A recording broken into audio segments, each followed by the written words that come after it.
Good morning.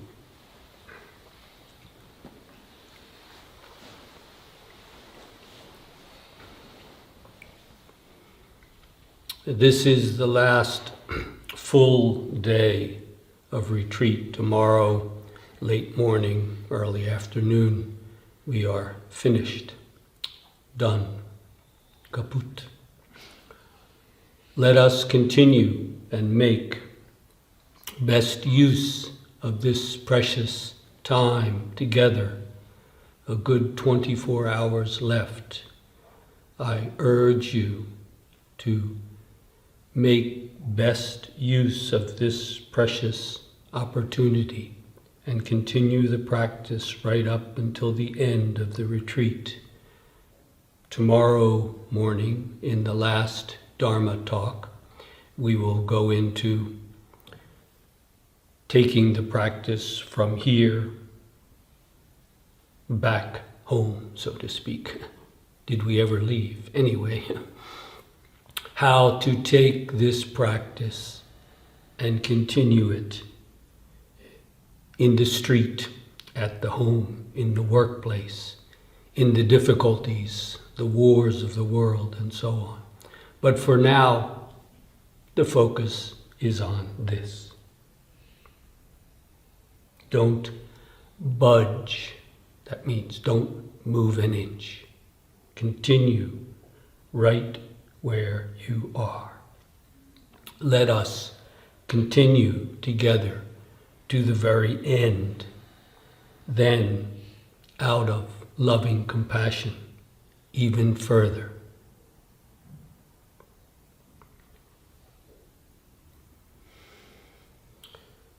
I mentioned Hakuin, the very important Rinzai Zen, Japanese Rinzai Zen master, Hakuin Eikaku, passed away fairly recently, just over 250 years ago. Linshi, Rinzai, and Guishan, the other master I mentioned, they lived over 1150 years ago. Almost 1,000 years difference, 900 years difference. And yet to see the same essential point is being made. Yes, it's a different era, a different time, a different culture, a different world, and yet the same basic point going back to the time of Gautama Buddha and even earlier. When we contact that truth in ourselves, not just through writings, the records, the stories, the legends, when we contact this truth, this fact directly in as ourselves, it comes to life. It comes to life. It doesn't come to life merely through the written words or the texts, as important, as valuable as they are. I have quoted a couple briefly. But we must realize it, awaken to it here, in and as ourselves. In that sense, Ursula, the umbrella will not do. Rain or sun, the umbrella will not do. One of Hakuin's greatest disciples, his name was Tore, when he was dying of illness, wrote a very, very frank kind of treatise writing, trying to outline the essentials of Rinzai Zen practice. As fate would have it, he didn't die from the illness and went on to live and became the kind of founding abbot of Ryutakuji, one of the Rinzai training monasteries, more or less at the foot of Mount Fuji. he says some rather interesting things about Rinzai practice. One of the classic statements is this. It's from section 158 in his discourse on the inexhaustible lamp. Quote, "All the old masters attained the way only by bitter suffering." Once again, all the old masters attained the way only by bitter suffering. Clear enough? Alle alten Meister haben den Weg nur durch bitteres Leiden verwirklicht. This is the typical Japanese Rinzai Zen jargon. Huh? Looking at the original text, it could also be rendered as something like a difficult struggle, bitter suffering, a difficult struggle. What's the point? Yes, we do have to give all of ourselves. We do have to give all of ourselves. This is true in life, certainly in spiritual practice. Any genuine spiritual practice I know of, this is required. You can't be reborn if you don't die, huh? To use spiritual terminology. Huh? We do have to give all of ourselves. But much of that suffering is unnecessary. It's not needed. Much of the suffering that we actually go through in the practice is the result of not practicing properly. The endless circles, as you well know. This is not necessary. The point of proper practice and real guidance is to eliminate, to get rid of those unnecessary vicious cycles that we may spend our lives going around and around. That is not needed.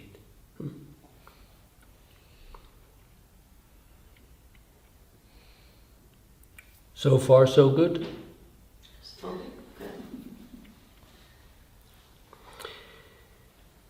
I'm an American, so allow me to quote from Henry David Thoreau, one of our greatest. In the opening chapter of his masterpiece called Walden, he states, "The mass of men lead lives of quiet desperation. The mass of men, all of us, lead lives of quiet desperation." Does that need to be? Die Masse der Menschen lebt ein Leben in stiller Verzweiflung.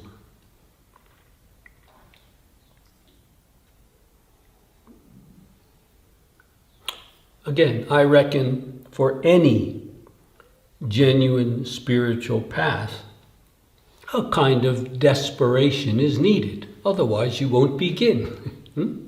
You will just follow along your delusions, not satisfied, but you don't know what else to do. In a sense, only when you come to despair of the self can real spiritual practice begin, Zen or any other practice. But it needs to be a healthy despair, an honest anguish, not something borrowed from the books, pain and suffering. Oh, yes. No. That's beside the point. That's beside the point. It must be a healthy despair, an honest anguish that calls naturally from the depths of our being, not from feeling guilty about something or other or feeling unworthy or something like that. Again, this is the problem that the ego has, not the problem that the ego is. It is what calls forth, calls out, cries out from the depths of our being. You don't put that in there. You don't learn that from a book or from a teacher. You open up to it in the depths of your own being. Otherwise, it's wasted practice.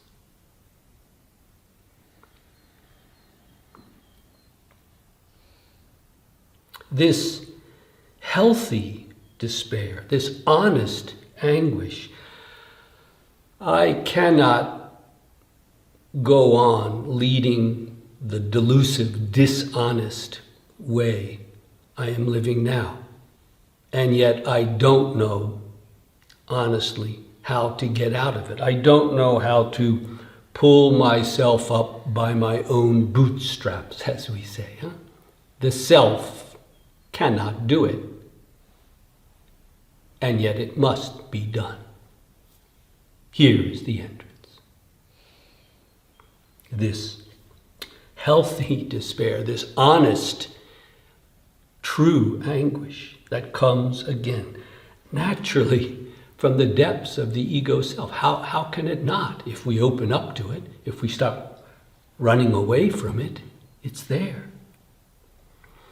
This can give the needed impulse to realize, to fulfill the practice, not just to desire it. Everybody wants it. You think that's enough because you want to get enlightened? That will not do. Mere desire is not enough. Mere desire is the self chasing its own tail, extending, prolonging the dis-ease. It has nothing to do with genuine spiritual practice, with healthy despair, honest anguish. If it remains merely desirable, something that I want, a possibility, well then face it. It is impossible. And you have made it so. As I said before, when the impossible becomes inevitable, it cannot help but arise. You're practicing correctly. Again, but that desperation needs to be properly directed. This again is proper practice, real guidance.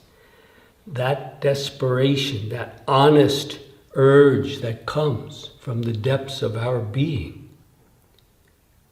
Very good, but it needs to be directed properly. You know how easily it can just get wrapped up in the agenda of the self, right? It cannot be forced, nor should it be borrowed. Oh, I read about the life of Jesus or the life of Buddha or whoever. Now I have to suffer like they do. No, you have to suffer like you do. Don't add anything onto it. There is something, yes, there is something we all must go through.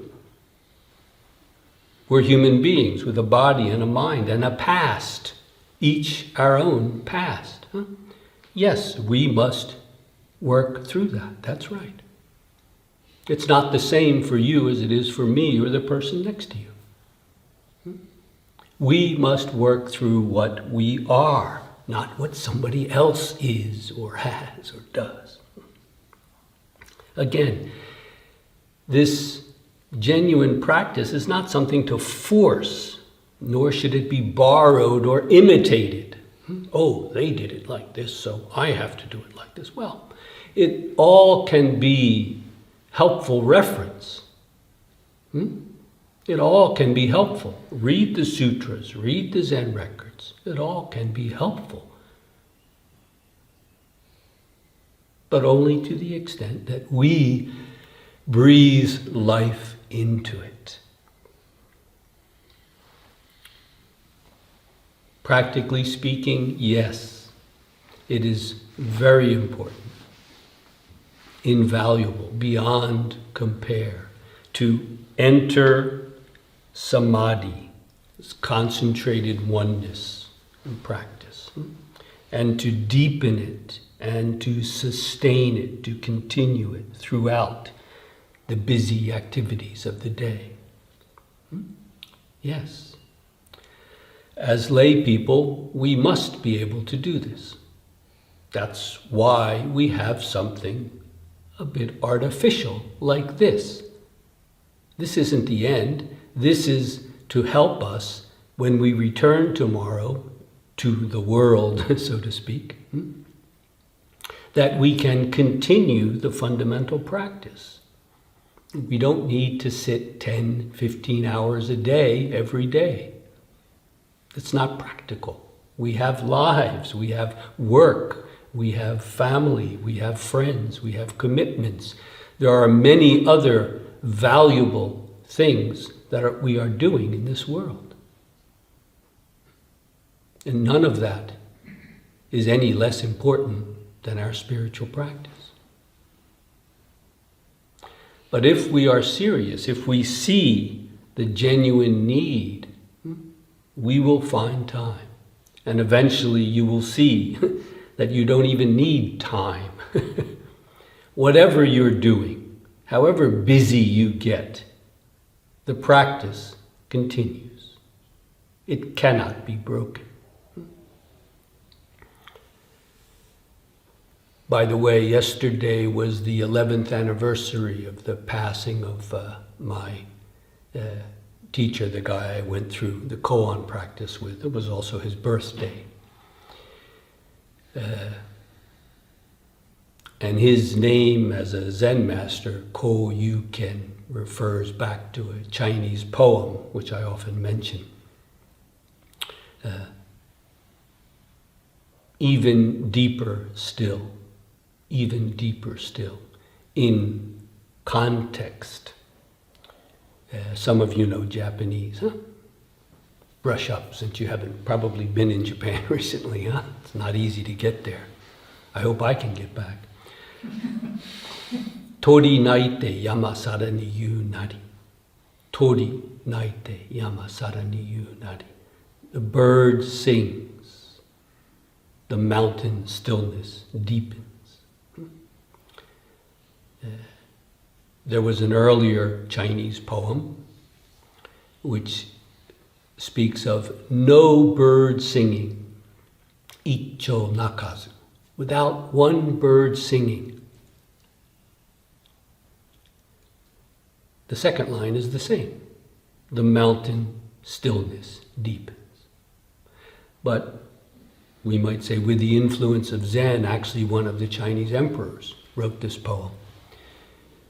By simply changing that negative, no bird sings, to a bird sings, the mountain stillness deepens. This is not just talking about nature. It is talking about nature, and yet not just nature. It's talking about us, our practice. The breeze or the wind is a common metaphor for practice or the result of practice. Huh?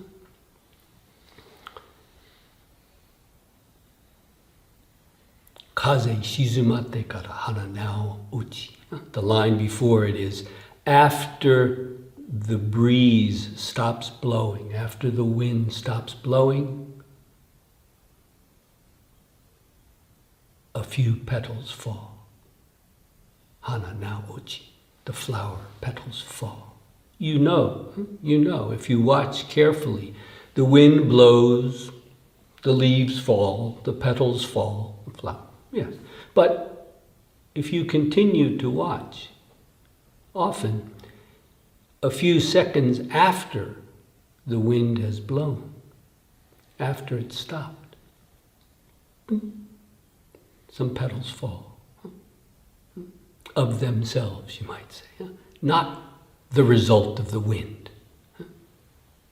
In that pregnant silence, that full silence after the wind has stopped, it falls. Well, this is spiritual practice described in terms of nature. Again, kaze shizumatte, or also kaze shizumatte kara in Japanese. This is originally Chinese. Hana now uchi. After the wind stops blowing, the breeze stops blowing, a few petals fall. Then the next line, tori naite yama sarani yunari. A bird sings, the mountain stillness deepens.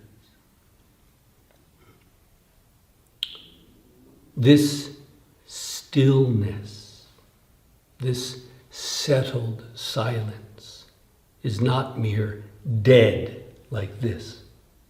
It's not dead. It's alive. It's alive beyond birth and death. And so when a bird sings, if it breaks the silence, well, it's not true silence, is it? It's not true stillness, is it? It's a stillness, a silence that perhaps is an escape from the noise of the world. Oh, motorcycles, no. Birds, yes. Motorcycles, no. That's not silence. That's the noisy mind, the discriminating, discursive mind. You'll never come to silence that way. But when you realize when the bird sings, or when the motorcycle roars by, the mountain stillness deepens. It cannot be broken. True stillness, true silence cannot be broken. Come to that and your Zen practice is on its way. Just a word for my koan teacher who passed away 11 years and 1 day ago. I trust you see how it's all connected.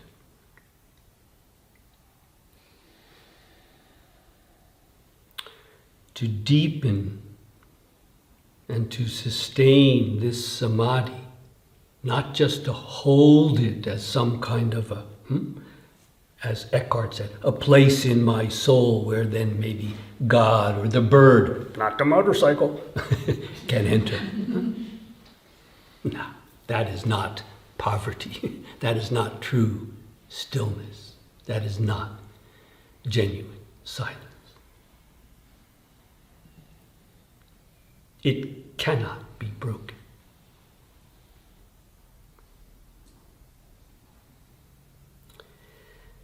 To deepen and to sustain patiently and humbly this samadhi, concentrated oneness. Then, as Hakuin and so many others make clear, to finish dying and then come back fully to life, ready for a lifetime of maturing practice. Otherwise, perfect Zazen posture, so-called Kensho experiences and so on, frankly, they do more harm than good. They're better not to seek after. They do more harm than good.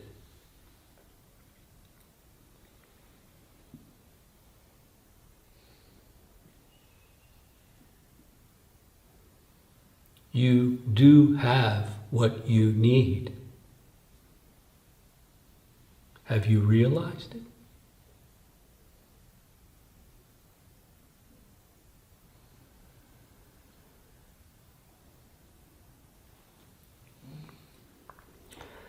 What is my role here?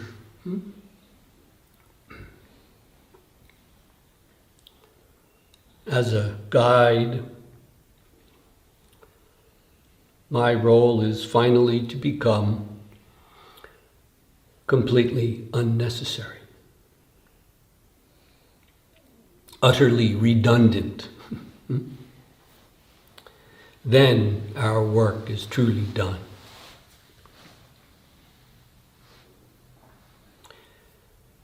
This teacher-student, teacher-disciple relationship is intimate and extremely valuable.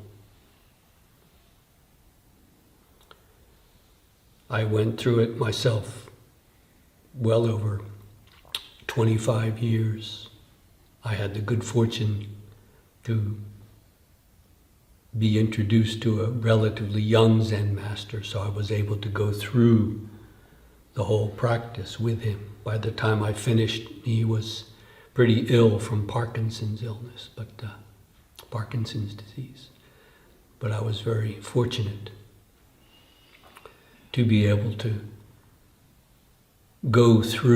truly go through the practice with him. This teacher-student, teacher-disciple, this relationship is invaluable.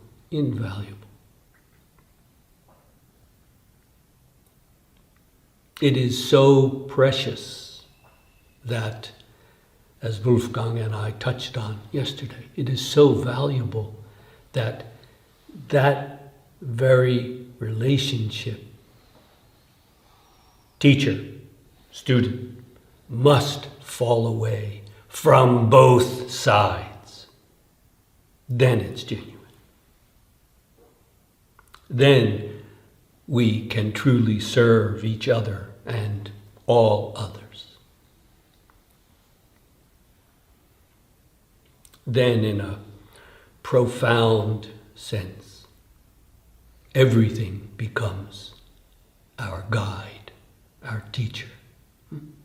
We can learn from each and every one, each and everything.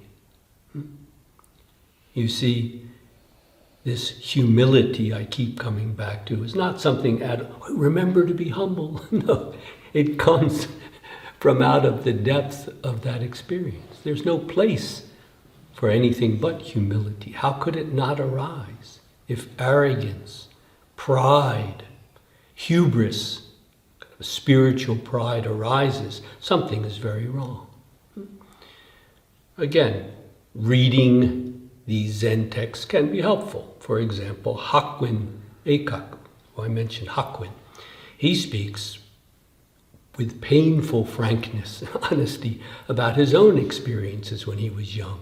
He speaks of shouldering his glorious enlightenment, something that probably no one had had for a couple of 100 years. And eventually, of course, he got smacked around a bit, and he talks about that very frankly too. But this kind of pride, arrogance, if we're not careful, it can arise. You may feel you've struggled so long and so hard, and then when the door opens, when the light shines, oh my goodness, it may only be what we say the size of a firefly, a little, the summer fireflies, they have a light, very nice. It may be the size of a firefly, but we've never seen it before, so we think, the sun has risen! Just a little button. But what do we know? Compared to what?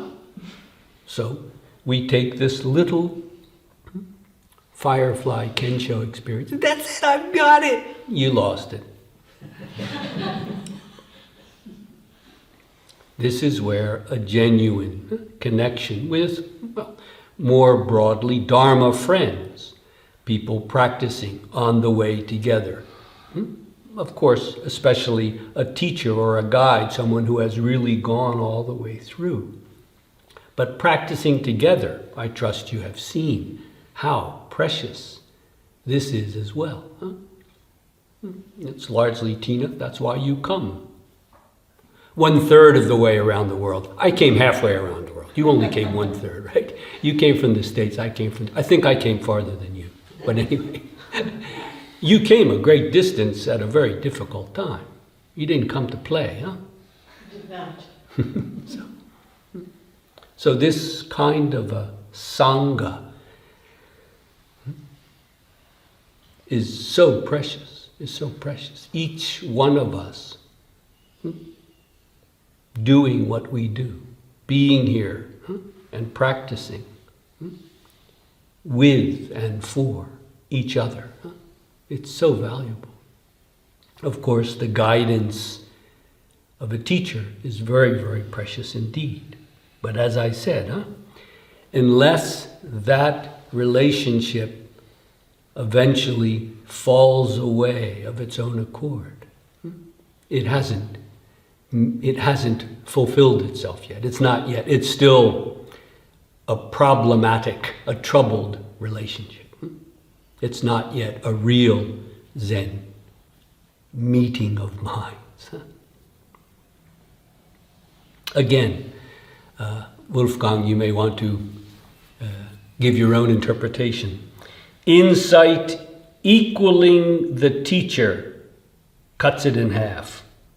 Only surpassing, going beyond that, only surpassing insight is worthy here. Here in the sense of to carry on this transmission, the Zen lineage, so to speak. As I said, these are words, actually it's kind of a set statement, but Guishan, the master I kept mentioning yesterday, mentions this in the record of Rinzai, commenting on Rinzai.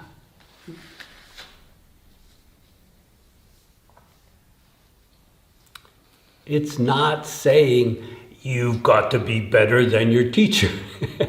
You've got to go beyond being better or worse. You follow? Don't misunderstand it. It's not arrogance or hubris, the spiritual pride, let alone a kind of false humility. Well, I'm not really worthy, but I will take the stick anyway. Give it to me.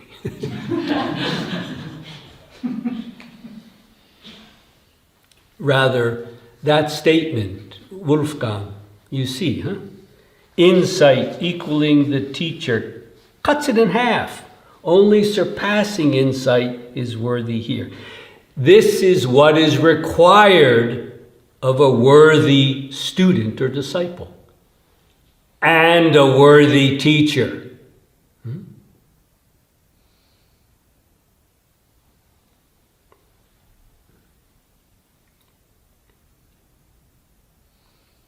Again, this is not something added on.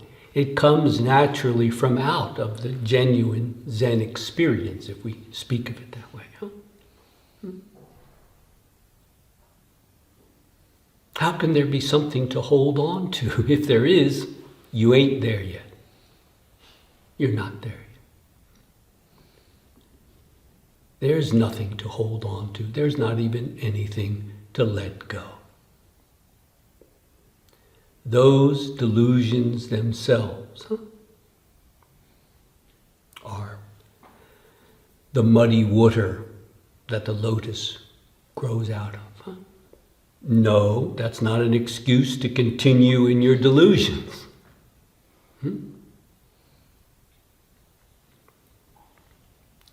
True, genuine humility, as I said, that is being without self. Being without self is thoroughgoing humility, not even being one thing, not even being humble. Then, as I said, not something added on, but quite naturally, inevitably, it can't be helped. Everything can serve as a guide, as a teacher then. We can learn from each and every one. Each and everything. Far from being a hindrance, an obstruction, something that prevents us from practicing. The pain in the knee, the cough in the throat, becomes itself a precious teacher on the way, as does illness.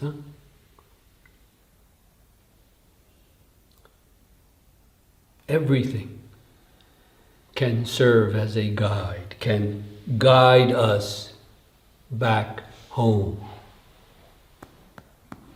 Here, underfoot. Please keep your eye open, your eye that is your heart, that is the whole universe, open wide. Let us continue this wonderful, marvelous practice together.